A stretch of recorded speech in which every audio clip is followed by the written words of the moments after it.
Hello, everyone, and welcome to day 2 of Beyond Digitization, our 3-part virtual symposium celebrating the Colonial North America at Harvard Library Digitization Project. For those who weren't able to make it yesterday, welcome, and thanks for joining us today. For those here for a second day, welcome back, and thanks for joining us again. Later in April, we will make recordings of the entire symposium available so you can go back and see anything you are interested in that you might have missed. Before I turn things over to today's moderator, I want to give a brief recap of what we discussed yesterday, as I think it provides a good foundation for our discussion today.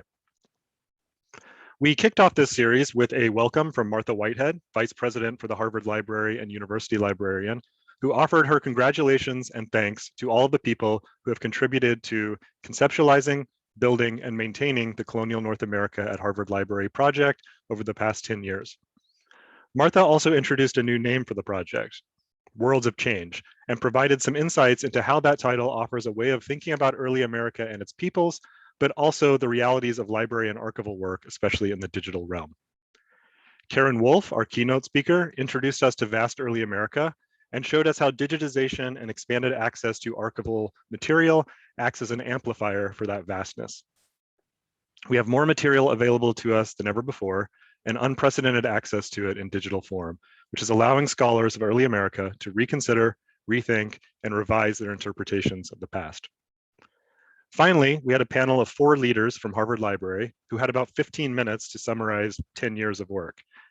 Their presentation, titled The Genesis and Impact of an Idea, walked us through not only what Colonial America at Harvard Library is, but why it exists in the first place, and how it went from an ambitious idea to a robust open platform for researchers across the world to access these important materials. We had a great Q&A period after each talk as well, and I will remind everyone now that the Q&A function in Zoom is active, and you can submit your questions at any time during our presentations this afternoon, and our moderator will get to as many of them as time allows. Today's panel, Beyond the Reading Room, Using Digitized Manuscript Collections in New Contexts, shifts us away from thinking about the history of this huge digitization project and instead looks to the future, introducing ideas about how these materials are fueling advances in teaching and learning, in community building and cultural survival, and more generally in shifting our ideas about colonial America. Among the questions our panelists are considering are, what communities do these materials serve? What new contexts for encountering these materials are created by digitization? Can digitized manuscript collections drive innovative research methods? And related to that, can we learn anything new about colonial America from this project? Those are just a few of the themes and ideas that our panelists will touch on this afternoon, and I'm looking forward to hearing their thoughts and insights. With all that being said, I'd like to now introduce today's moderator and hand the program over to him. Vincent Brown is Charles Warren Professor of American History, Professor of African and African American Studies, and founding director of the History Design Studio at Harvard University. His research, writing, teaching, and other creative endeavors are focused on the political dimensions of cultural practice in the African diaspora, with a particular emphasis on the early modern Atlantic world.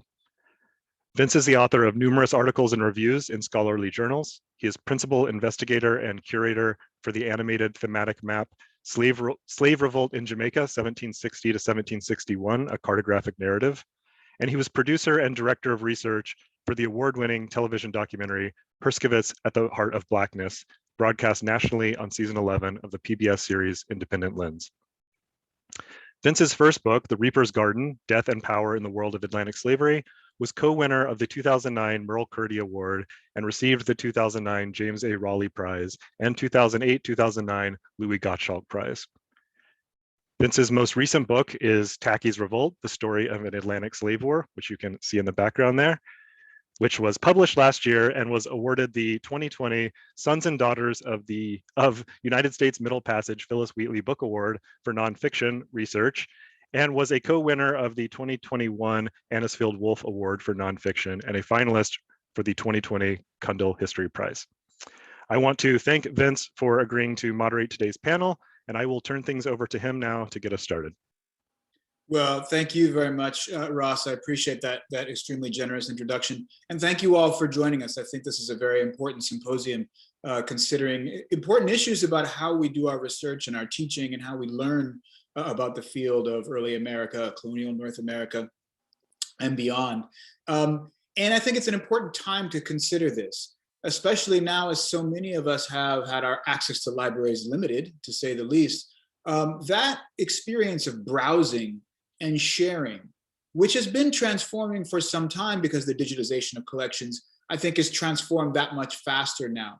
And so we are thinking anew about how it is that we browse materials in library collections and how it is we share them and what it is that that kind of new way of engaging these materials means for the way we do our work and the way we understand our subject. This panel, I think, is really well prepared to help us think through that. All of these authors are going to help us think about how we move beyond the reading room, using digitized manuscript collections in new contexts. And as I've been saying, browsing and sharing, learning and teaching in brand new ways. And we have an excellent series of guests for that purpose here. I am not going to repay Ross' kindness in giving me the long introduction because I want to get to their papers and to the discussion and leave maximum time for that. I'll just introduce them briefly in the order in which they'll be speaking, and they'll have 10 minutes each to give their presentations, and then we'll have plenty of time for questions and answers afterwards. First, we will have Zachary Nowak, who's a lecturer on history here at Harvard University, who is going to be speaking to us on archivally based student research while teaching remotely. Christopher Parsons is Associate Professor of History at Northeastern University, who's going to speak to us on the birth of Boston, or how to visualize a colonial city. Karin Wulf, who we heard from yesterday, is the director of the Omohundro Institute of Early American History and Culture at William & Mary College, who will build on her talk from yesterday, speaking about archival silence and archival shouting from the vast early American archive. Stephen Curley, who's the director of digital archives at the National Native American Boarding School and Healing Coalition, is going to speak to us on digital communities, a retrospective and current imperative. And finally, Dr. Peter Palizzari who is the managing director and co-founder of Threadable Books, will speak to us on the challenges and opportunities in digital research as he sees them. So we'll just kind of go quickly through the panelists in that way, and then we'll have our time for discussion afterwards. So if Zachary, with Nowak, if you would please go first. Sure. Thanks so much, Vince and Ross, and also to all the other organizers of this. I'm excited to be on it. I had a big problem this year, and that was how to have students do research papers when they couldn't go to the archives. I traditionally send my students to look at things on the left-hand side of this page rather than on the right-hand side. So I mostly have students go to the archives and find a collection that they can work from, working with research librarians, and then use secondary sources and build a research paper. That was really difficult this year. And so we had to do some workarounds, and the workarounds ended up being really, really productive. So I'm just going to talk about these two different classes. Last semester, I taught a class called The Game, all about the history of American college sports. We luckily had an enormous amount of funding from OUE, from Amanda Claiborne, Lisa Laskin, and we built this class from scratch. It was a brand new class, but it was built expressly for the digital environment. And that was partially me, but also my head TF, Sarah Bramo Ramos, was crucial to that. The first thing we did was to create an online research site. And I can actually, let's see, you can pop that into the chat. Sorry, I didn't have that link ready. So this was our research site. And this was built by Anna Sagba and Fred Berkstead. And what we tried to do was to bring a whole bunch of primary sources and give students some ideas about secondary sources. We put that all in one spot. So this was purpose-built for this class specifically. You can see, if you look down those tabs on the left, there's Harvard Digital Archival Materials. that was the result of a massive scanning project that I'll talk about next. But we also had links to, if you see the general primary sources on the left, those were a series of links to both the Crimson, but also the much better, much more searchable student newspapers from Radcliffe College. This was about college sports in general, but we focused in for the research on Harvard and Radcliffe. And Fred and Anna were both embedded in the class. We created a video from their presentation of this site to the class, and then we tested the students on that video with a big Canvas quiz. And the idea was not just to create this resource, but to force the students to engage with it. The second thing we did was a massive scanning project to take a whole bunch of primary sources about Harvard and Radcliffe sports and make them available to students. And that absolutely couldn't have been done without the heroic effort of Maggie Hale and her colleagues in imaging services. We also had a bunch of work done by Danielle Levitt-Quist, who is a doctoral candidate in history, and also was our remote support teaching fellow. So a teaching fellow who, instead of leading students in the discussion section, did a lot of this background work to put things together. So a lot of these things were scans. Let's say the women's field hockey team. We scanned a whole bunch of things that we picked from the finding aid. And then even before they get added to the finding aid, we put them in a folder like this. This is just a simple Google Drive folder. And Danielle would organize them into decades and then also create a sort of pseudo finding aid that helped the students. We gave them the Hollis entry, told them sort of what was in it, gave them an example of how to cite this for our class, and then gave them direct links to those individual folders. So we basically created this online collection even before it was in Hollis and available. This was to give the students a whole bunch of primary sources that they could use to build their research papers. But we went one better, and we did this huge oral history project. So this was so much work that I'm not sure we would have done it if we'd known how much work it was going to be. We worked with the archives, specifically Megan Stiffen-Marinoff, who let us do this and who generously agreed to take this entire collection, and also with Juliana Kuipers to try to define the parameters. We found interviewees. 96 of the 98 interviewees were women who had been student athletes at either Harvard or Radcliffe College. And we worked with the athletic department to find them, specifically with the Harvard Radcliffe Foundation on Women's Athletics. We ultimately had 230 past women's scholar athletes sign up. We could only interview 96 of them. Ultimately, the students, each student would interview one alumna, interview them on Zoom, hold on to the MP3 or MP4, transcribe it using digital transcription, Otter AI, and then editing that transcription. And then the student would submit that to the interviewee for any edits, and then submit it to the archives. And ultimately, we had 1,104 pages, all printed out also on archival cotton paper, submitted to the archives, as well as the digital copies of all of these Word documents, and of course, the certificate of gift. This was also paid for in part by the Mindich Program and Engaged Scholarship. I want to say a special thanks to Flavia Perea.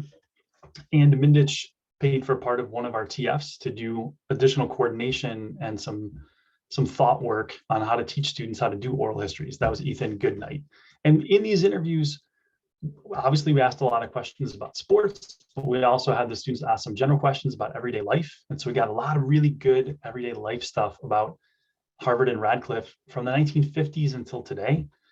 And this is important, because of Title IX and the fact that we had students both before and after and sort of bridging Title IX, it just led to a really, just a fabulous collection for future researchers interested in Title IX. And the Gazette did an article, and I'm going to paste that into the chat as well. I was really pleased with that. So this is what the transcriptions look like. We gave the students a template. So they have the metadata here at the top. There's a running head on every single page, just in case the actual physical translation or transcriptions fell out on the floor, the page numbers, they can be cited. And these are all now in the archives being processed. So take two, this semester, I'm teaching a class on Harvard history.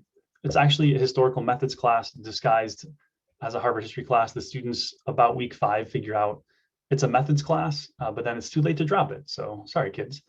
We did the exact same thing as last semester. We had Fred and Anna build this awesome research site for us. We learned, however, from last semester. So we had Fred and Anna in the fall do a presentation. We taped it. We made up all of these questions on it. We had a quiz on it. So the students had to engage with the course research site early on, but then we sort of found them forgetting about it. And so rather than do that, we had Fred and Anna create these short and very helpful videos you can see in sort of the middle bottom of this slide. Super short videos, very specific to what we wanted students to be able to do. And we inserted questions on this research site every single week in the weekly Canvas quizzes. And students were absolutely forced to go back to this page and to figure out how to use this course research site. Sometimes they were multiple choice questions. Other times we'd say, go open this book up on Hathi Trust, what's on page 24, or find this book in Hollis and click on the subject headings and what are 3 other titles of 3 other books you could use in your historiography. So all of the questions were nudging them to practice the skills that this research site let them work on. We also did another oral history project. We worked with the Harvard Alumni Association and we sent out a call for all past history concentrators. We thought we'd sort of limit it. We had 650 people sign up and we interviewed about 240 of them, give or take. Again, each student interviewed one person and then transcribed the interview and sent it back for review. Those transcriptions are about, I don't know, 10 or 15 pages a piece. And this time we weren't focused just on sports. We asked alums about their admissions, what their first year was like, dorm life. What did your dorm room look like? What was it like to live in the dorms? We asked about race and gender and class. We asked about classes. We asked about queer life, and we asked about graduation. So, and food and drink as well, and social extracurriculars. And I can tell you, we're going to have about 3,400 pages total, and we have 3,200 of them now aggregated for the students to use in their final papers. And it's a rabbit hole. I can't look at it because I just keep reading and reading and reading and reading. It's an amazing archive of everyday life of Harvard and Radcliffe students. And especially amazing because after the 1950s, you don't have any more student diaries donated to the archives. So there's a huge dearth, I would say, of primary sources like letters and diaries in the archives for post-1950s. And I would love to continue this project. I'm not sure if I'll be around next year, but one possibility is, and I was talking with Ross about this the other day, Harvard has this story of Native American life at the beginning, the Indian College. You have the Marsh P. Revolt in the 1830s. It'd be great to do this project with Native alumni from the last 50 years, 60 years. Let's pull in those voices and have the archival, rectify that archival silence from today. Also extension alums, it's a possibility. One last thing we did was we had the students transcribe pieces of diaries. So we worked with the archives again, Ross Mulcair and Robin McElhaney, as well as with Schlesinger, Tamar Brown, and Sarah Hutchins. We identified a whole bunch of diaries from the 1800s to the 1930s and imaged a bunch of them that weren't imaged yet. We had a student figure out an algorithm, so all the students, even if they had a really hard diary, they would do less of it. And this got crowdsourced. So we had students, each student did a little piece of it. And because we had 237 students, they could do a whole bunch of diaries. And this is all now in from the page. I just want to invite you to read the first couple lines here. This is the diary of Fanny Hitchcock Phillips from November 1908 to December 1909. This is going to be a chronicle of some of the most exciting times of my life. There's just some great stuff in these diaries and surprising stuff. And now they're going to be transcribed and totally searchable, which is really cool. And the students also had real engagement with the text, because they had not to just read it, they had to actually figure it out and try to do some Googling and find out what the diarist was talking about. So real quick, results and takeaway. I'll let you just parse that for a second before I talk.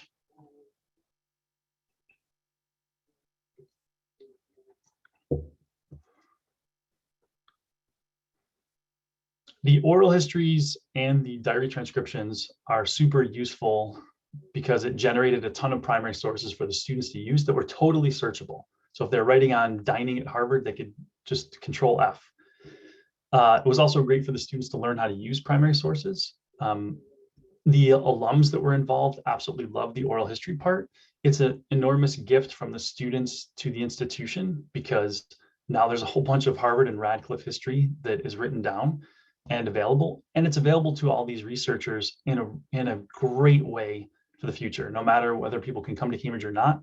For the future, I've talked with Matt Cook and Ross and Hugh Truslow and Kathleen Sheehan about possibly using AI for the rest of the diaries to sort of optical character recognition, maybe some more oral histories if I'm around or somebody else wants to do it. And then the possibility of an in vivo archive where people can search in a much more sophisticated way than just Control F and put in the word beer. And I also like specifically to thank my head TF again, Sarah Bramo Ramos, who really coordinated all of this. That's it. Thank you.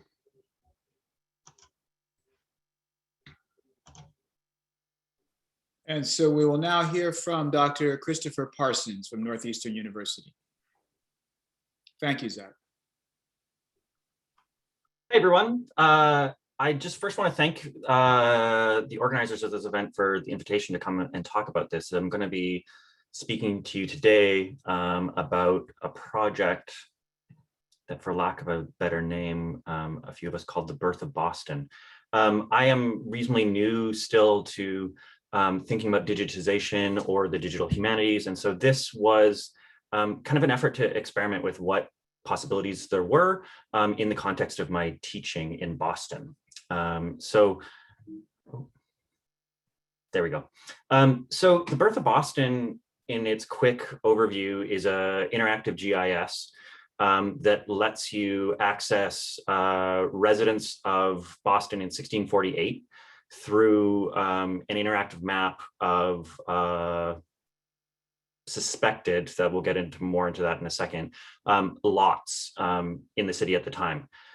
This came from an ongoing challenge I found teaching the history of Boston to a lot of students who are actually from Boston or the surrounding area. Coming from Western Canada originally, and with the training in Canadian history, I took the challenge of teaching, especially early colonial history, to people who grew up in this area pretty seriously, because there was a sense, I think, among a lot of my students that they had not only been exposed to this history, but overexposed. Many students would tell me that a city like Boston was kind of strangled by its past. There were monuments everywhere, plaques, this sort of stuff. And what I found particularly interesting in that context, however, was how little exposure they had to the really early history of the city. My own research interests are primarily in the 17th century, and I found it surprising how difficult it was for them to get a sense of the Puritan city and the first kind of decades of founding. So I thought about ways of doing this that would maybe decenter the stories of the Winthrops or folks like that who they may already be familiar with, to get a better sense of what was the colonial city like.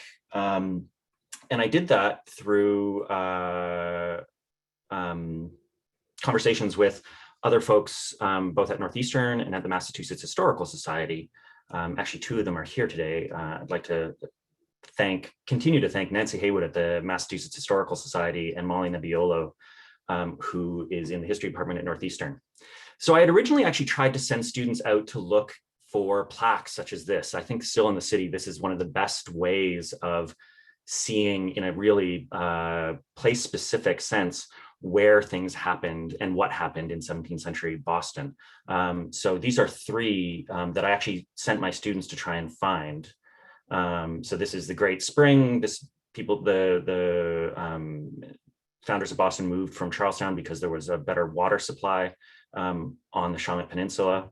The first house of John Winthrop, the governor, and then this figure, Captain Robert Keene, who is an interesting figure for lots of reasons. But why I chose these 3 plaques for my students was that they were all really centrally located right near the Old State House.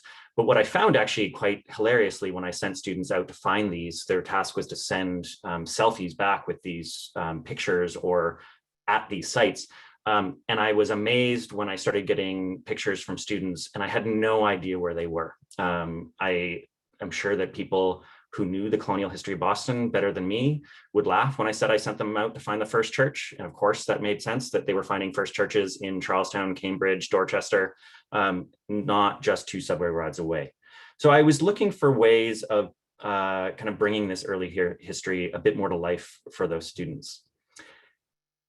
And I became, through my research, familiar with the work of Annie Haven Twing, who worked at the end of the 19th and into the early 20th century to compile like around-ish 50,000 index cards of residents of Boston between 1630 and 1830-ish. She was primarily motivated by an interest in finding out where her ancestors lived, and didn't stop there. Once she knew their neighbors, she wanted to know those people's neighbors, and she compiled this list from pretty thorough archival research of available documents of the residents that she could find. And this has been augmented by the work of the Mass Historical Society to include more of the sorts of figures that, for figures such as Annie Haven Twing, weren't actually worth mentioning. That is to say, Native Americans, African Americans, and other kind of marginalized people within historical Boston who don't necessarily show up in the sorts of documents she was looking at. So I knew about this. I knew it was tremendously rich, but I also knew that it was reasonably inaccessible to my students. It comes up in a database a little bit like this. It's a little bit hard to read, and it wasn't necessarily going to catch the eye of my students, who by and large are not history majors. I also became interested in the work of Samuel Clough, who was a professional surveyor, who also at the beginning of the 20th century was interested in the colonial city. He actually was interested in putting together a historical atlas. It remained unfinished at the time of his death, but there were particular years that he had completed, such as this in 1676, and this in 1648, which is the map we ended up using because it had a good combination of completeness and not being too many people for kind of a trial balloon. So what I became interested in figuring out is if we could make these sources speak together. How do you make a map like this speak to the index cards that Twing had put together? And we did that. I say we, and I'm primarily talking about Molly Nebbiolo, who I've already mentioned, but also Matt Bowser, another graduate student in the history department. And this is just a database where we put together the names from the map and the information that we could gather from the Twing database.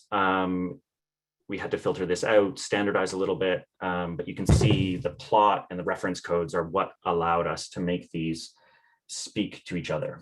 And it worked as a sort of prototype. It now lives online as a quasi-public website where you can interact with these things. And I'm just actually going to show you it for a second. So it exists now as a map like this. And as I said, you can then click on any parcel and the information that comes up is that from Twing. And you can see what this does is opens up just a ton of information. So for example, Edward Hutchinson, we can know his birth and death date. We can know to whom he was married, the children he bore, well, the children he fathered, I should say, his occupation, his role in kind of civil offices. The artillery company, for example, was a really socially significant position in the colonial city, when and where he joined churches, any legal conflicts he had with the early town, et cetera, et cetera. So it's really a wealth of data. In fact, probably a bit too much. And as it stands now, we haven't cleaned this up in a way that this information is machine readable or for any sort of kind of corporate analysis of the city.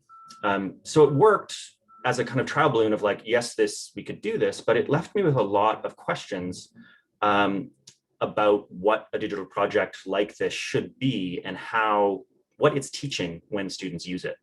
So let me just go back to my PowerPoint. And I'll give you an example of what I mean by this. So this is the map. Oh, no. Share screen. PowerPoint. Okay.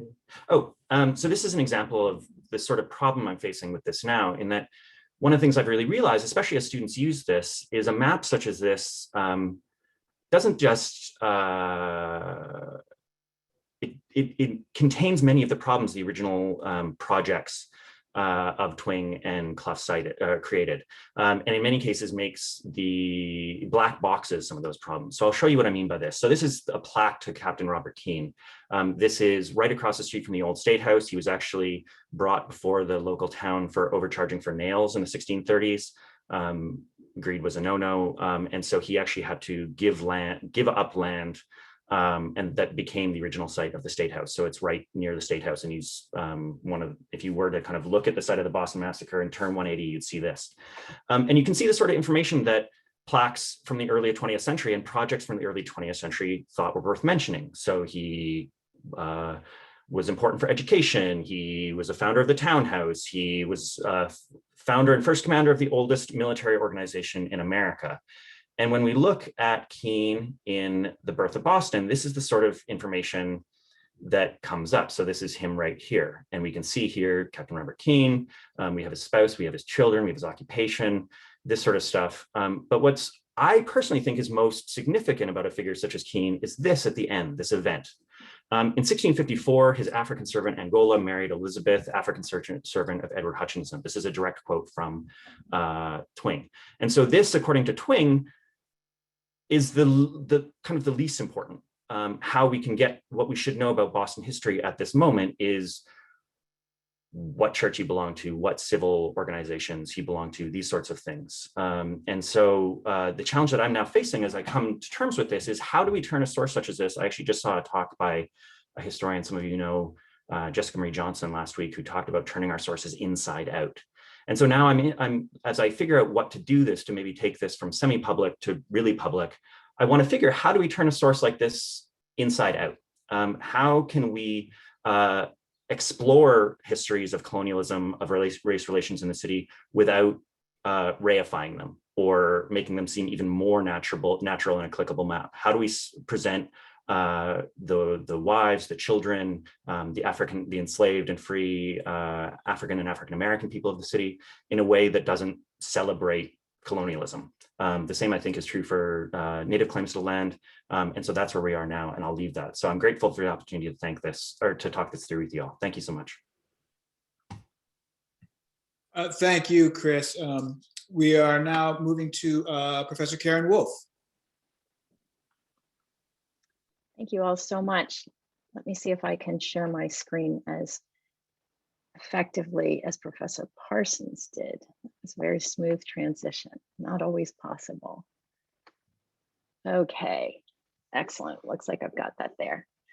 Well, I want to express my appreciation again, both for the invitation to participate in this event, marking the remarkable Colonial North America, now Worlds of Change project, and to again underscore how important this project is. I think it does exactly what Robert Darnton imagined it would do 10 years ago, sharing Harvard's riches with the world. It does so in multiple dimensions. It brings this extraordinary corpus of manuscript materials to researchers and an eager public. It models integration of workflow across repositories, and it has offered a platform which may advance collaboration and even integration across institutions.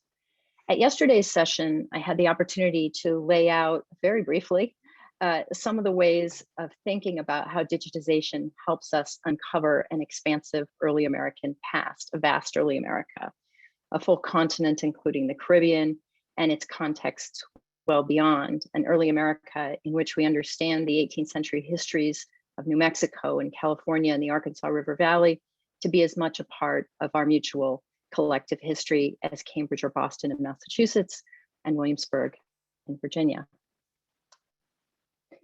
One aspect of that expansion is surely apparent in the range of approaches of digitization projects, revealing through volumes of accessible materials the histories of places, people, and phenomena across this vast early America. From single archive projects like the Georgian Papers program to aggregated projects bringing together materials from across many repositories like colored conventions, or database-driven open link data of enslaved.org, we can see extraordinary potential for making connections that either were not apparent or not possible before digitization at this scale.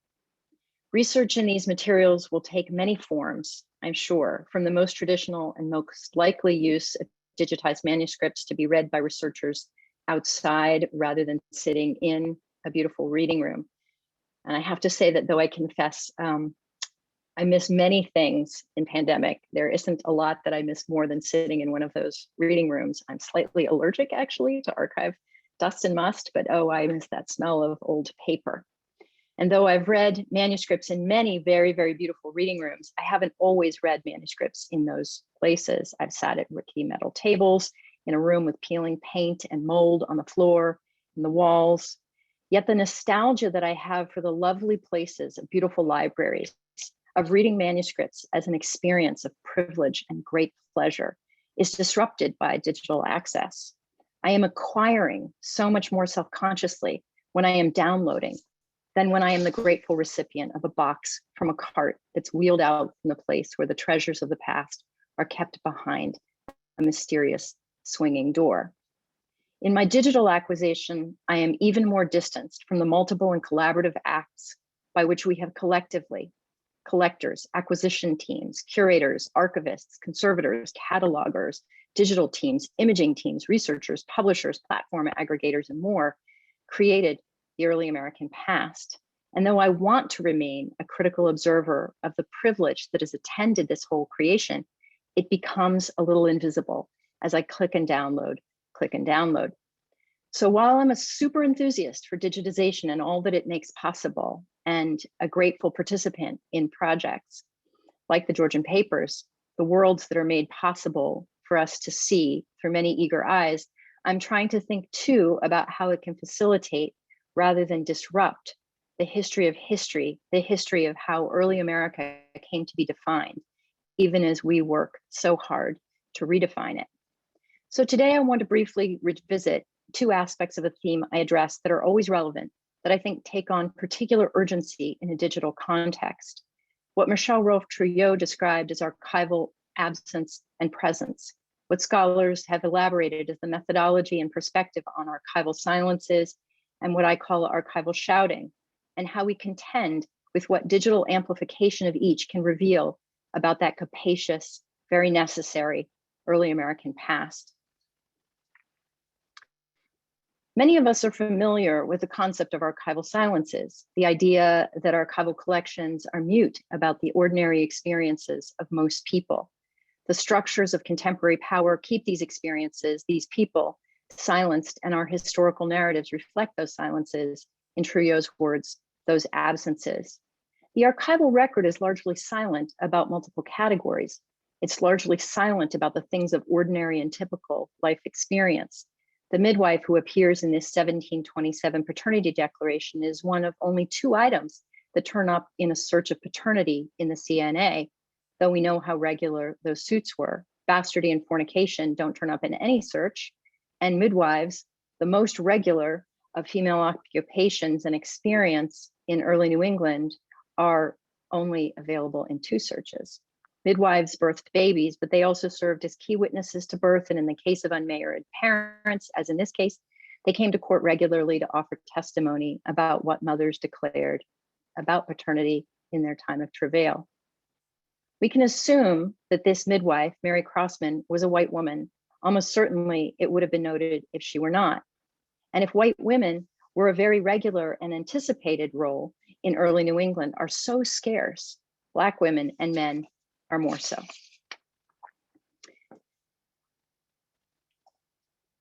Scholars from Sadia Hartman in her essay, Venus in 2 Acts, Marisa Fuentes in her book, Dispossessed Lives, about enslaved women, violence in the archive, and more, have challenged those of us who work with archival materials from many different professional situations, a challenge. How do we, in Hartman's words, undo the violence of the spare record or remedy anonymity? And one way to do that, surely, is extracting what we can from these spare archival records to reclaim names. An object in the CNA that speaks to this for me is the receipt signed by the portrait painter Prince Dema. Enslaved by the Barnes family, 3 of his portraits thus far have been identified, including this one, in the collections of the Met. The signature on the stretcher, the back of the canvas, along with his signature on this receipt from the Bourne family for drawing a no longer extant, or maybe just not located, portrait of Tom, name him, or rather he names himself in the surviving archival record. And here we see another example, the census of South Carolina, which offers another approach, allowing us to see the population of enslaved people in what Peter Wood long ago described as a society of a Black majority.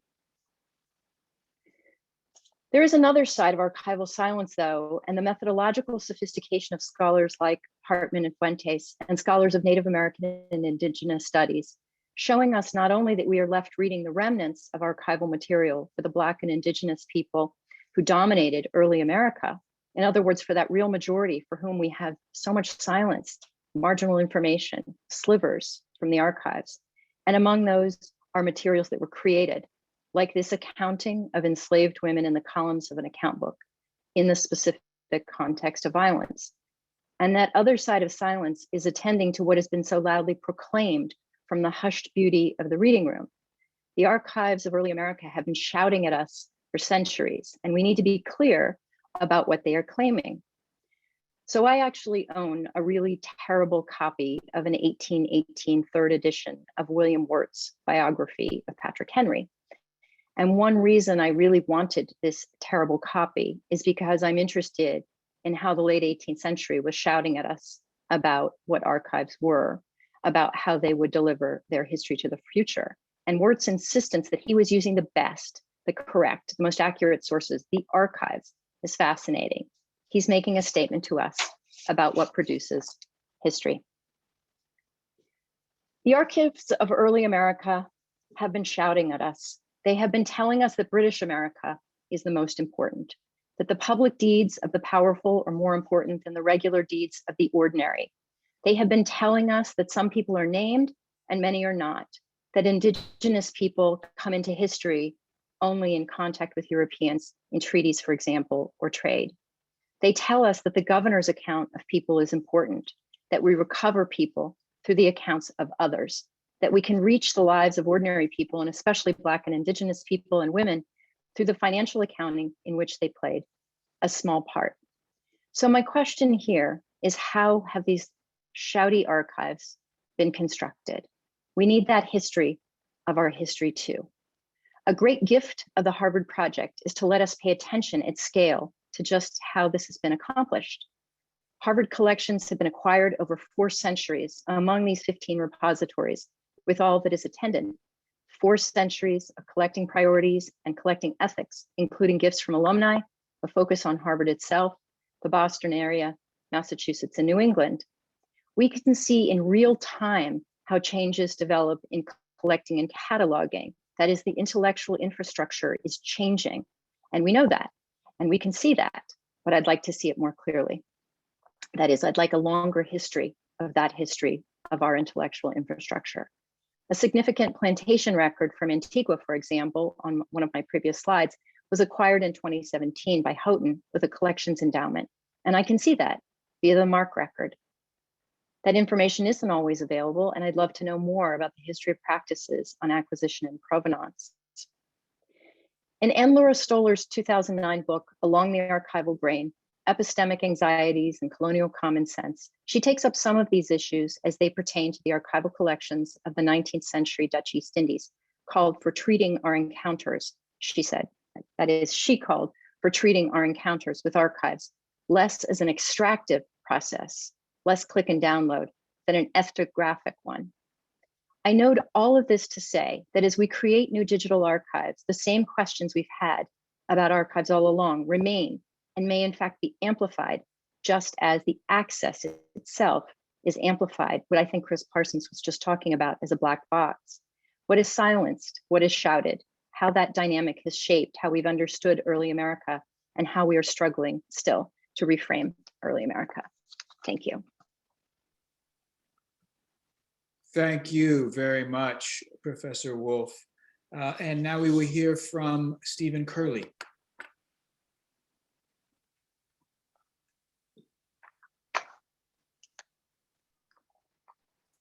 Thank you very much, Dr. Brown. And I just want to say real quick, I did an unkindness to you, Dr. Brown. I changed my title last minute. So I just say that to dispel any confusion about the title itself. So it's digital reclamation now. So thank you very much. I'm very happy to be here. First off, I'd like to acknowledge that I'm coming to you all from the Twin Cities area of Minneapolis and St. Paul, Minnesota, which is located on the traditional Dakota land ceded in the treaties of 1837 and 1851. Secondly, I want to thank Harvard Library for asking me to join in on these conversations. I think there's a lot to sift through regarding digitization in general.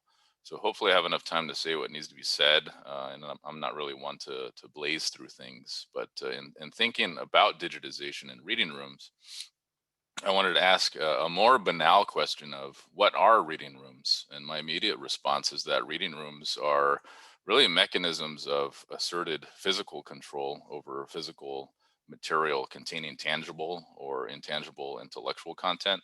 And this intellectual content simultaneously belongs and is owned by people.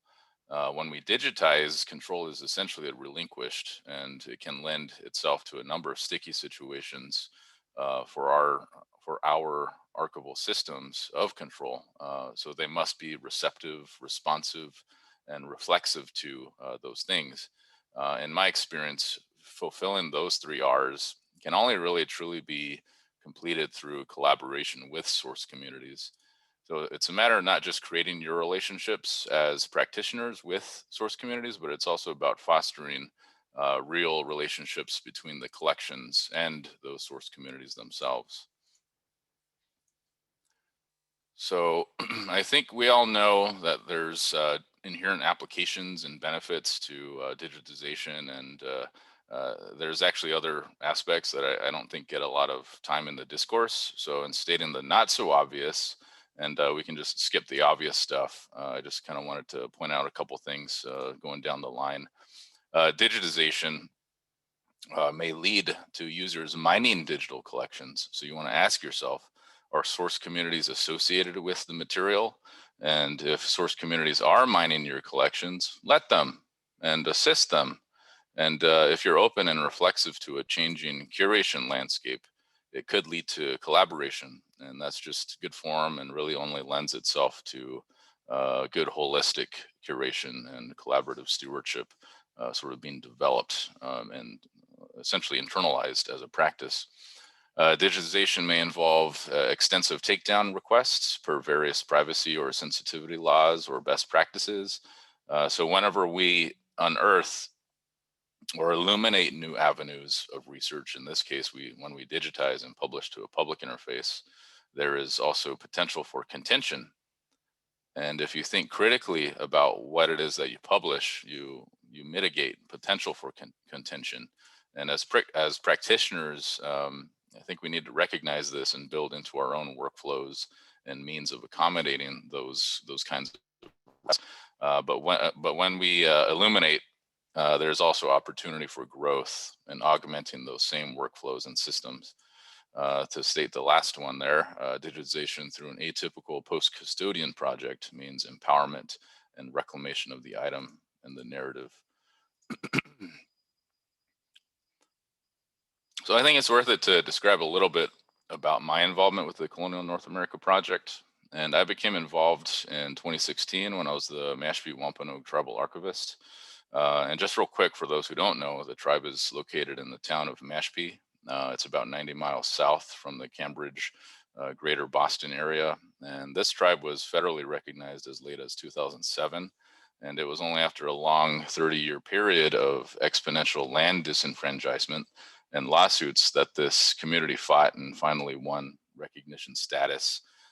This land suit period of contention produced a lot of research and a lot of photocopies of primary source content being sourced from a variety of institutions. So I was hired in 2015, and the majority of my work was dedicated towards getting this huge backlog of records, some historical, some not, in order. And a lot of it related to the land suit research, which was at the time presented in court as exhibitions, which illustrated that the tribe is a tribe and has always been a tribe. So when the team at the Colonial North America project approached me, I was very eager to contribute because this was also an instance where I could account for collections elsewhere and potentially have conversations with them about sharing collections. You'll see here, there's actually several plotted points on this map. Mashfield is the green point, and the others are repositories that hold relevant collections. Harvard is the leftmost point in that cluster around Boston, just for reference. So this is very far, and it's very stressful to get there. If I were a tribal community member as part of Mashpee, I'd be very deterred from making that trek. If you couple that with having to jump through hoops when you get there, you know, stuff like reading room policies, filling out a visitor application, getting a visitor card, having your picture taken, and so on and so forth, then you can get to thinking it's not even worth it. And that's not even introducing other conversations that are happening right now due to policing on peoples of color in the archives. So that's a part of it too. So what does this all mean? I think the ability to share collections is a new feature to archivy in general, but it's quickly becoming a prerogative and motivating feature to Native nations as continued momentum and discourse builds regarding reclaiming histories and adhering to data sovereignty best practices. So now I wanted to introduce my employer, the National Native American Boarding School Healing Coalition.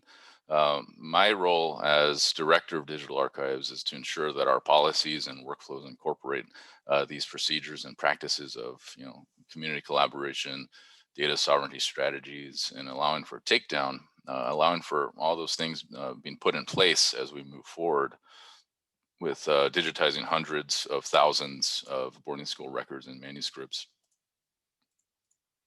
So with NABs, excuse me, so with NABs, it has led us to many instances and opportunities to work with tribal nations and communities to really fine tune and exact our digitization projects with more input regarding one, what should we digitize? And two, how should we proceed with subsequent treatments of that product? So stuff like cataloging and interpretive activities around those records. So currently we have identified 367 schools which were known to have operated historically, and some of them are still in operation. This list, which has those 367 schools arranged by state, I think kind of gives you a pretty good idea of the magnitude of institutions that we're working with. And the federal government has, unfortunately, sort of been languid about examining the ongoing efforts of or effects of these institutions on Native people today. Part of examining this history and this era is knowing the baseline information, like one, how many schools operated historically, and two, where are the records? And these are things that we're making it our business to know. And these are actually things that we're producing ourselves. We have to really lean into and rely on independent research that we are initiating, and we're trying to build this historiography associated with this era. So as I said before, the bulk of these institutions were federally ran operations, and so these records tend to be at the places like NARA, the National Archives, which even though we know where they are, we don't still have a firm grasp of their nature, their makeup, and their extent, but we're actively tending to answering those questions too. So what we're also attempting to do is to, this is the primary function of my role, is we're attempting to digitize all boarding school relevant collections housed at NARA or elsewhere, and centralize them in a digital platform as an authoritative center for U.S. Indian boarding school history. So that's quite a feat, and there's no small dose of being resourceful to effectuate that and to make that happen and to realize that. So the National Indian Boarding School Digital Archive, NIBSDA for short, will also contribute to and take proactive measures to ensure that Indigenous data sovereignty protocol is asserted over the boarding school records as well. So this tool that we're creating, it's going to be a powerful resource, and that hasn't been created in the US before. I think a lot of us tend not to think of catalog records as datum, but they are. And if leveraged in a specific way, they can yield interesting and new insights. And of course, the research that is conducted from the records themselves will yield new data points and findings, which will inform further avenues of our research.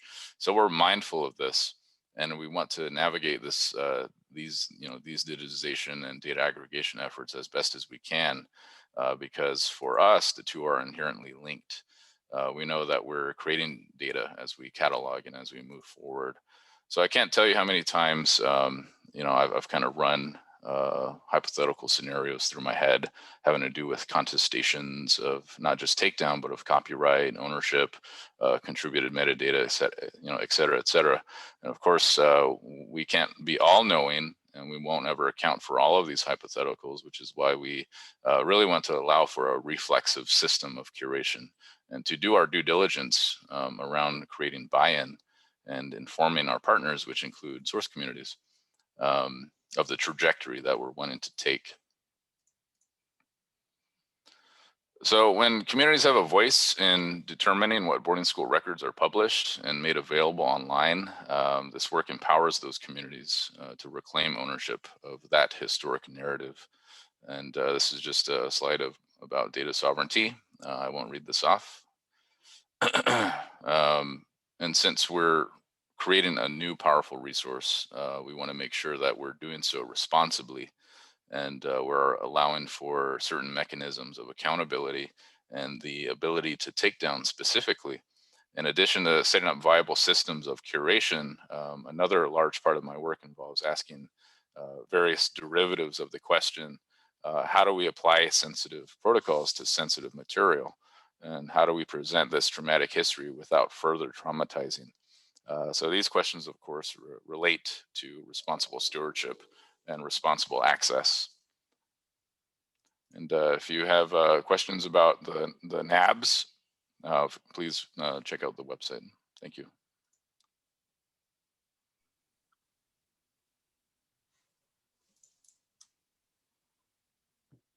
Excellent. Thank you very much. And finally, we have Dr. Peter Palizzari.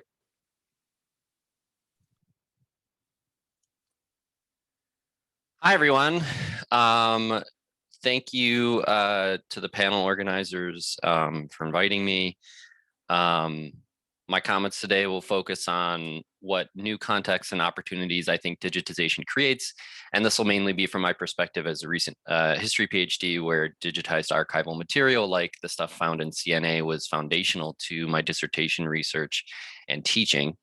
But I also want to speak a little bit about some of the challenges that I see with digitization, and this will draw on my experience in the tech world, working at Threadable, where we're thinking about questions related to curation and discovery in building a social e-reading app and online bookstore for a more general audience. So first, in terms of opportunities, I was struck by this question in the panel description about, who's using this access. And to me, immediately, it was just graduate students. Digital archives are foundational to graduate student research. They help grad students write dissertations and get PhDs, and without them, their research and I think the advancement of historical knowledge and understanding more generally, it all suffers. And I think this also goes for visiting fellows, adjunct faculty, and early career scholars who might not have the time or the funding for research travel. And as Vince alluded to, digitization has become even more indispensable over the last 10, 12 months during the pandemic, and I don't really see that going away.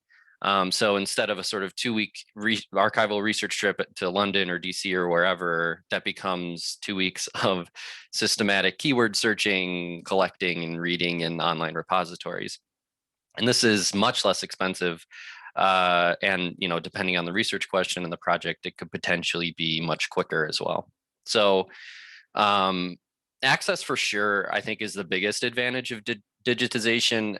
It's all kind of the same benefits that were touted when microfilm came about, although a little bit different, or so I'm told.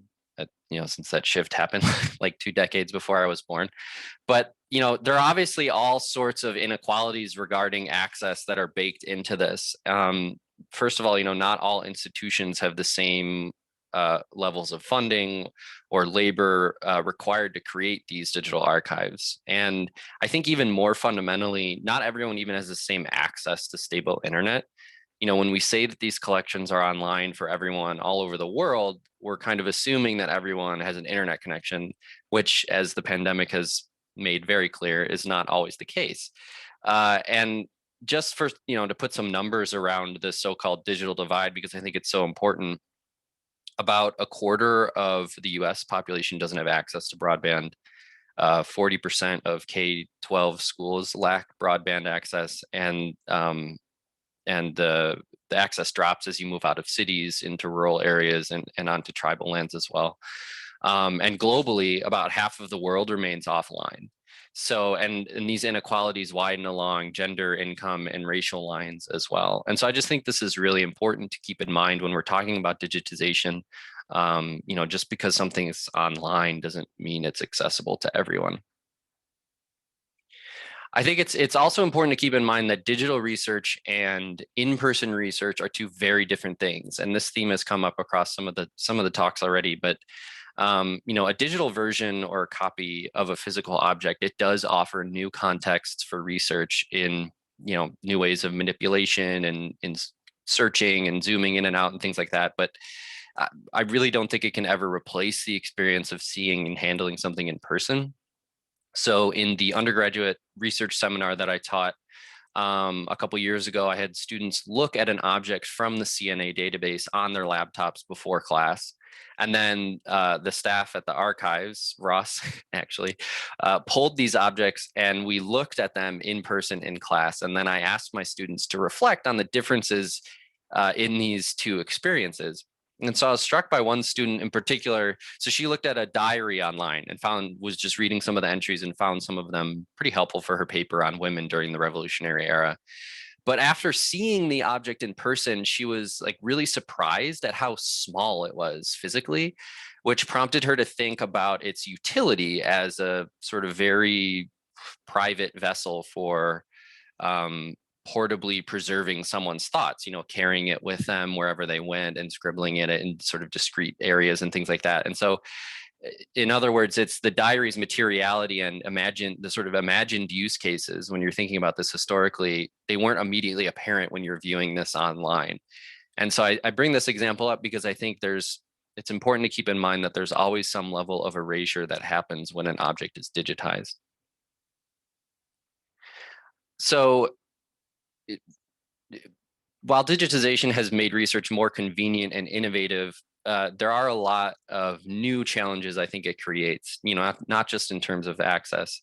And here, actually, I'm building off of some of Stefan's comments a little bit earlier. So for example, like the search function, right? Control F or whatever the search bar is like the biggest double-edged sword in my mind.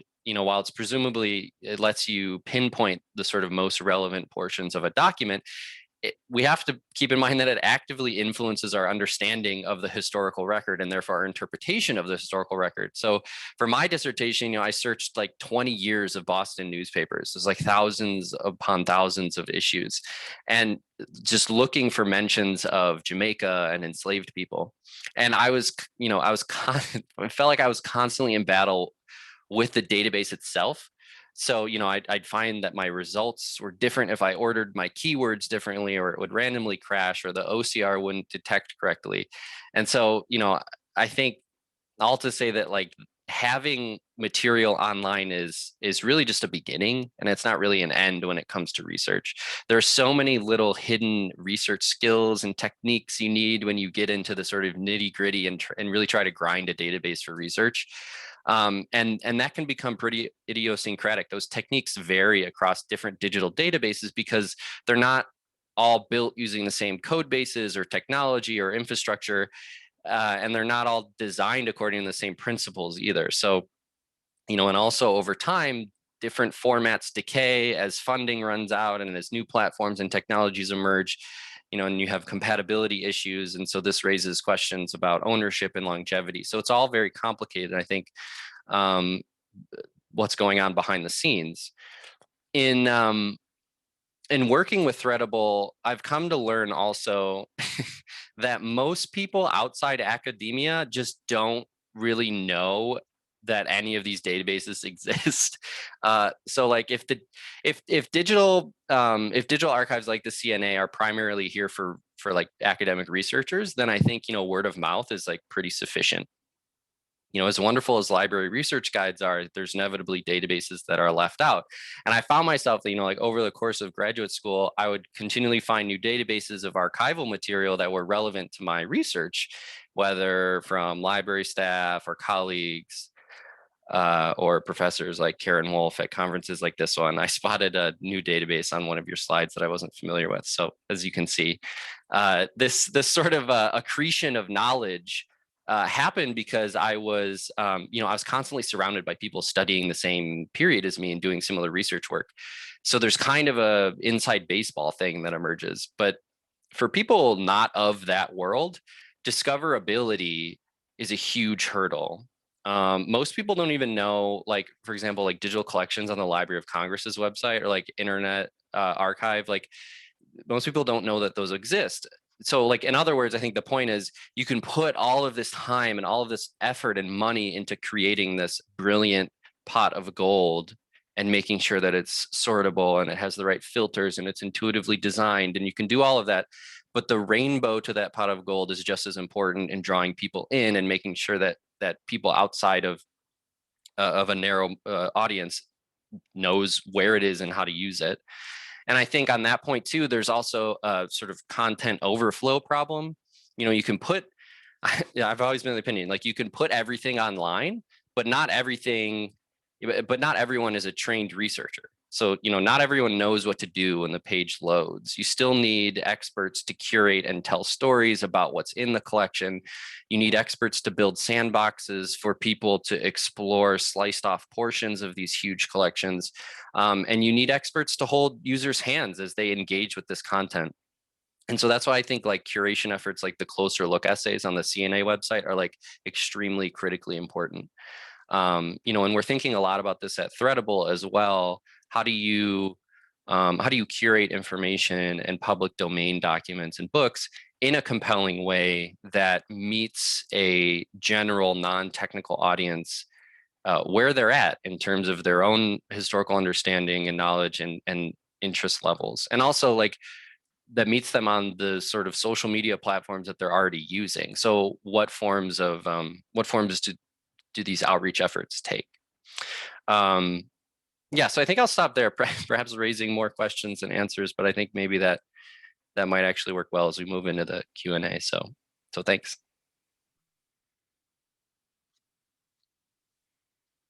Thank you so much, Pete. Thank you to all the presenters actually for sticking pretty closely to the time so that we have a good now 20 minutes for Q&A, and I'm sure there's going to be quite a lot of reactions and quite a lot of questions for you.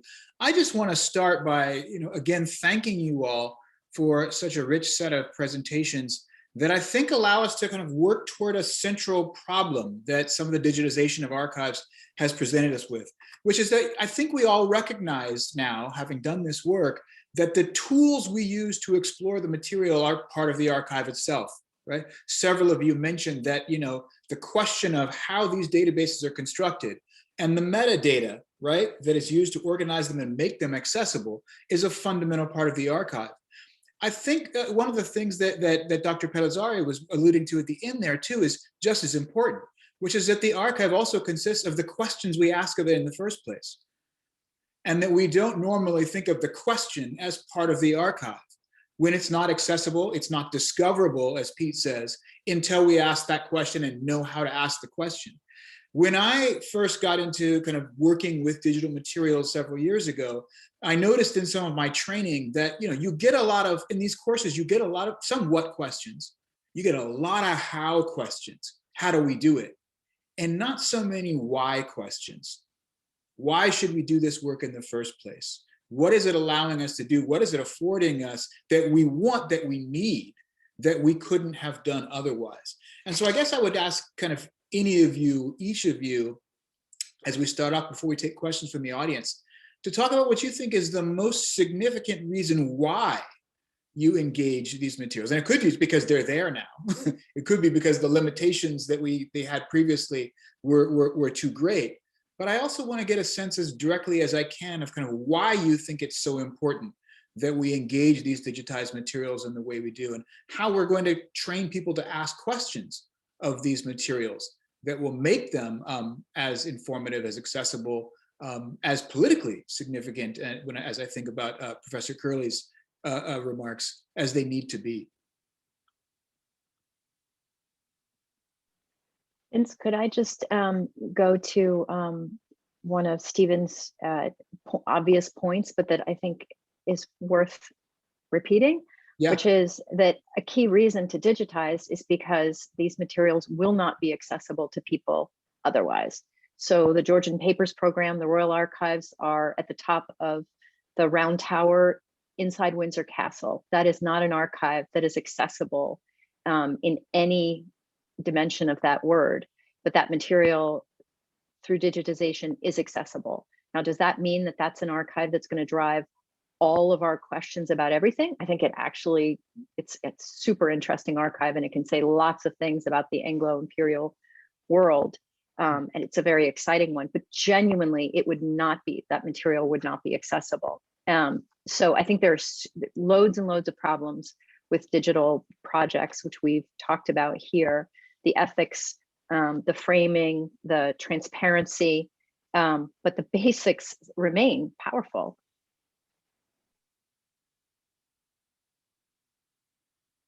Stephen, did you want to add to that?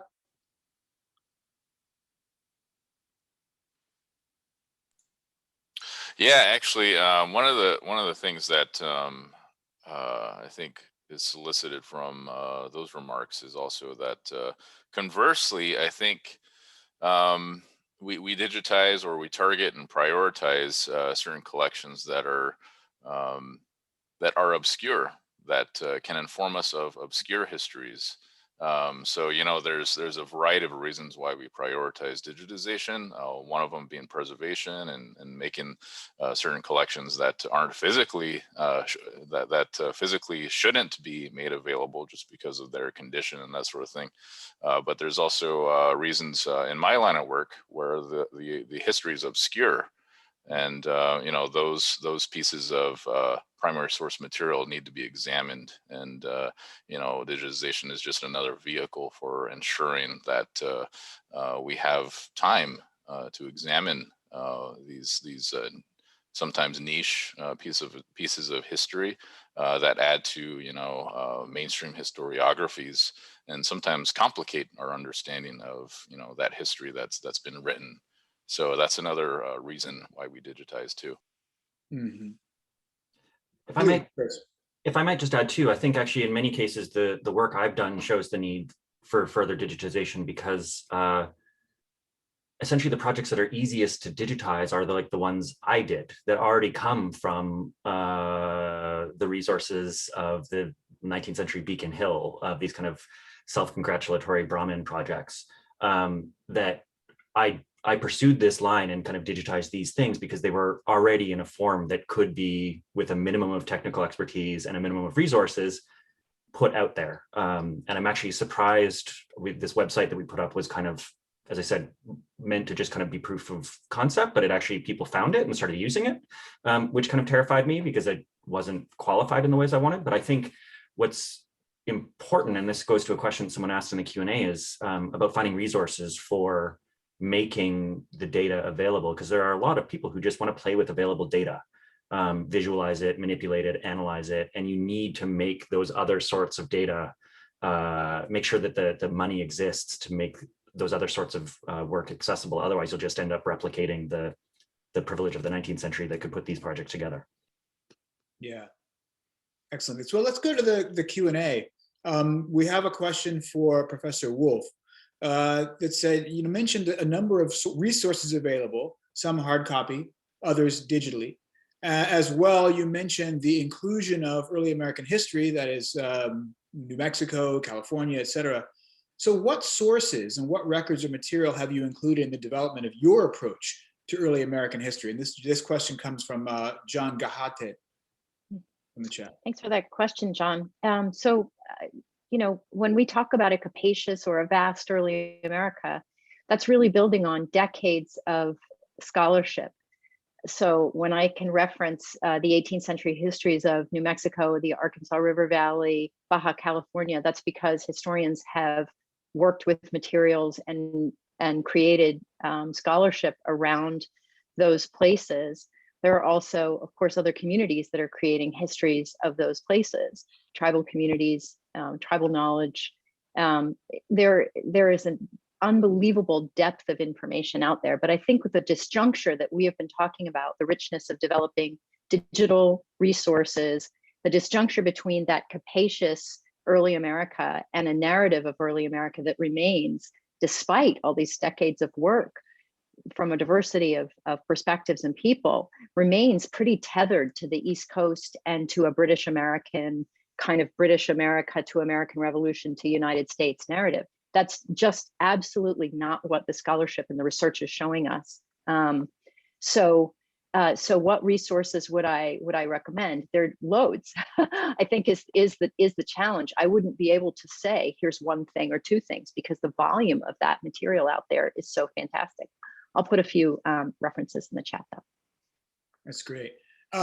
Here's a question for Dr. Nowak, and also maybe a suggestion from William Cutler, who says, he's one of the Harvard alumni interviewed by a student in History 1636. It was a great experience, but I want to know how the class instructors will enable the members of the class to get to see and share their results. A great opportunity will be lost if the students in the class can't learn from each other. I don't know if you want to respond to that, Zach. Sure, I can respond briefly. We put the students in each section into small groups of 4, and they're going to present in section. And they have to determine some sort of final presentation in that small group about Harvard's history or Radcliffe's history or both. And so they'll be drawing on the oral histories for that. And that's a really tiny way to do it. If this were a seminar of 20 people, we could invite all the oral history interviewees and have them there for some sort of presentation, but the scale of the class just doesn't allow us to do something like that. Maybe in a future iteration, there'll be a more public-facing site, but the archive should have most of these up and available in the next 6 to 8 months, I think. I shouldn't speak for the archive, sorry. Another question on best practices, this time for Pete. So an anonymous attendee says that it's true that there is a hiddenness to digital collections quite often, and it's ironic that these are designed to provide greater exposure in the first place. So what are some of the ways that these could get greater reach to the general public, especially K through 12 students? Given that you've acknowledged, I think quite clearly that in many ways, discoverability, accessibility depends on what kinds of questions people have in the first place, what kind of communities they're in that encourage them to seek out these materials. Yeah, I think that's a great question. I think it all really to get at greater reach for general public. I think it really centers on storytelling and doing that very well, and doing it on existing social media platforms. Like I know I kind of roll my eyes when I think of social media, but that's kind of where a lot of people are. And there are like sort of leaning into some of the amazing objects that are in these databases and really pulling out the stories associated with them and tying them to current events or problems or cultural phenomena. Really, if you can hook one person with one document, that's like that has an opportunity for them to explore other areas on the website. And so I also think, like, in terms of like a K-12 setting, you can get just, I think, very basically getting these databases in front of teachers and spreading the word at sort of professional development events and things like that. And teachers are smart. They'll find ways to use these databases within their own classrooms. But it's just sort of letting them know that they're there in these different settings. So. Yeah, that's great. Michael Lesk asked a question that I often ask of my students, and it's really kind of a question that also was raised, I think, extremely well by Laura Putnam in an article that many of you may have read called Transnational and Text Searchable, where she asks, and I think Michael asked here, how much danger is there that people will use items picked out of context because, unlike in the old days, they are searching instead of reading through? And I think one of the things that Laura Putnam pointed out is there was a virtue in browsing in an archive and seeing sources that were adjacent to each other, that you didn't already have a question about, but by virtue of being in the archive and seeing what was adjacent to each other, it raised the question that Professor Wulf asked, which is, how was this archive constructed? How do these things come to be together? And what does that mean for my project? How should my questions change as a result of what I know about the way I'm browsing through the archive? Sometimes searching, as Pete suggested, through a keyword search, doesn't really tell you any of those questions. It answers to any of those questions, and it may not even raise them. I don't know who wants to take that. I'd like to say something briefly, Vince, on that subject, and also addressing the kind of K through 12 thing, which is, I think it's crucially important that when we're talking about these archival materials, we're always talking about process as well as the thing itself. Always the process of inquiry, the process of their, situation in the archive, but also the process of how we come to new knowledge. And I think, when we're not talking, I take Pete's point that stories are great. Stories are great, but the story of how you make a story is really important too. And if we don't do that piece, we're never going to be able to kind of empower people to understand that context, and also empower them to understand when that context has been shorn from something, and to call that out. Professor Parsons, do you want to speak on that? Yeah, I think what I've really noticed is the kind of context that's lost, that I think we're talking about. Like, if you were in the archive to come to the map of Samuel Chester Clough, for example, and this is not to say that his work was not rigorous, not to say that his work was not technically sophisticated, but if you get to his archival project, especially the archives of his project, especially since it was unfinished, you're presented with faced with the sorts of choices he made.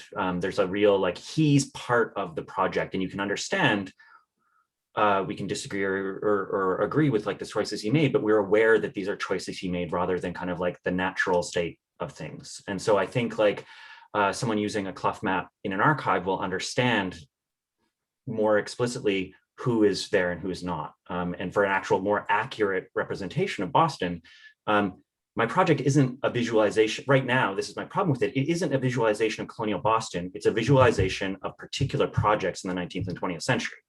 And that's the gap that I have the hardest time with in this sort of collapsing of that into saying, there's critiques in the Q&A of this, but if we actually want a more accurate sense of what colonial Boston looked like, you need to introduce those sorts of questions and say who isn't here and why did these figures not put that in? And so that's what it's less the cherry picking than more of that kind of hiding the research process, hiding the analysis in a pretty clickable thing. And I don't trust that if we have kind of an essay at the front of this project explaining this, that people won't just kind of scroll through like every time I do when I sign away my privacy rights to use a new app or something like that, and immediately go and start clicking on things and saying oh, this is what Boston was really like, as opposed to thinking that this is what people in the early 20th century thought or wanted to think that Boston looked like. Yeah, great. I think we have time for a final question. This one, I think, might be coming from Hawaii for Stephen Curley. Nolani Arista says, mahalo, Stephen Curry, for your presentation. What does NABS or the CNA project deal? How does the NABS or the CNA project deal with the multilingual nature of the archival materials, touching on indigenous nations? Also, how do different tribes relate to the materials which are currently in the care of different institutions? Do different concepts of relation to documents require different standards of ethical stewardship? And I think that final question is extremely important. Do different concepts of relation to documents require different standards of ethical stewardship? I wonder if you could take that as our final question. Thank you, mahalo.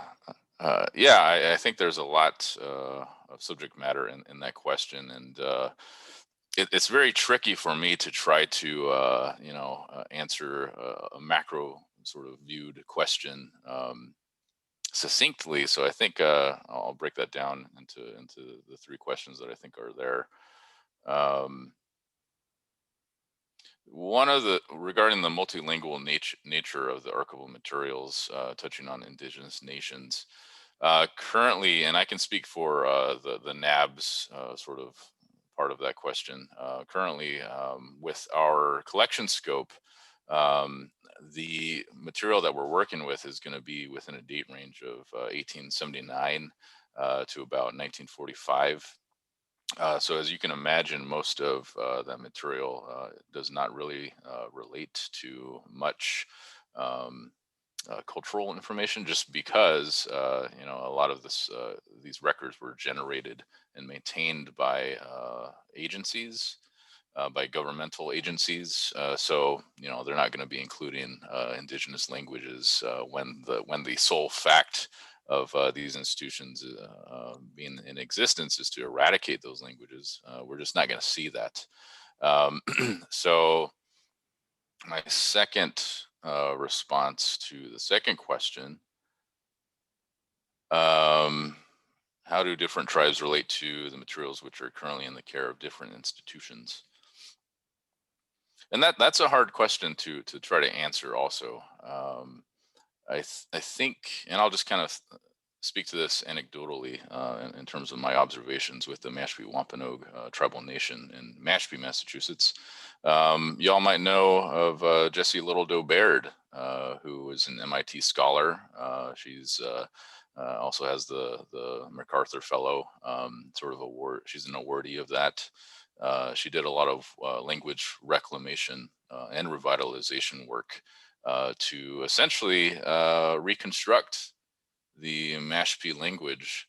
And if you look into her work, which I recommend you all do, this is kind of a very significant piece of example of the archives and tribal communities and tribal nations having that intersectionality to meet a specific function of research. And it's not just research for research purposes, it's research to fulfill humanness for that community.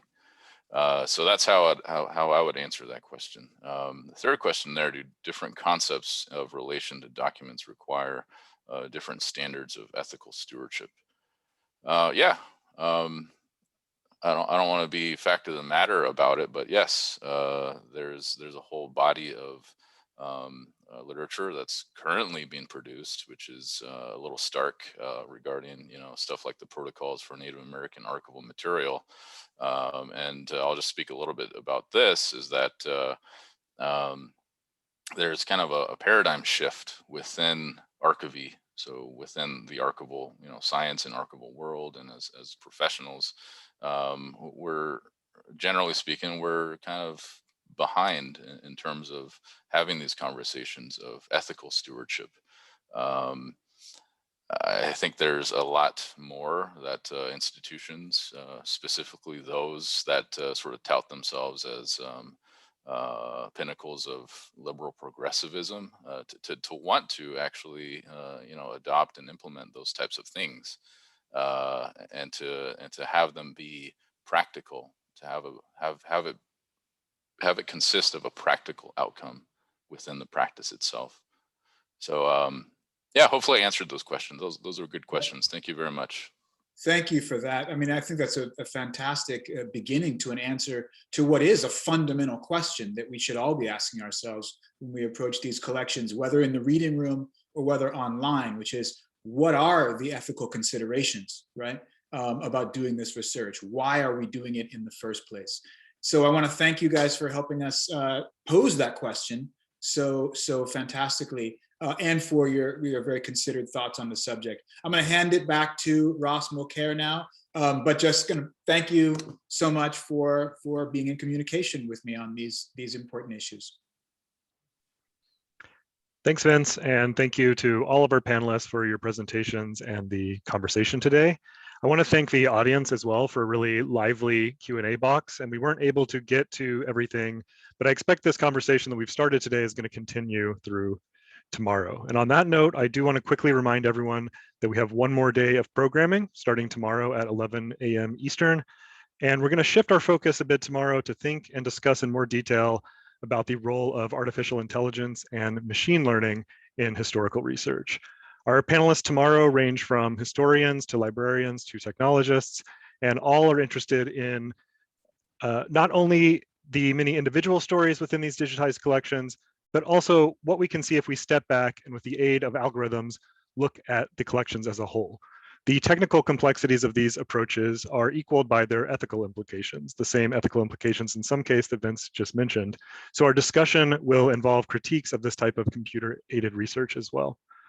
Thursday's panel will be moderated by Stu Sneidman, Associate University Librarian and Managing Director of Library Technology here at Harvard.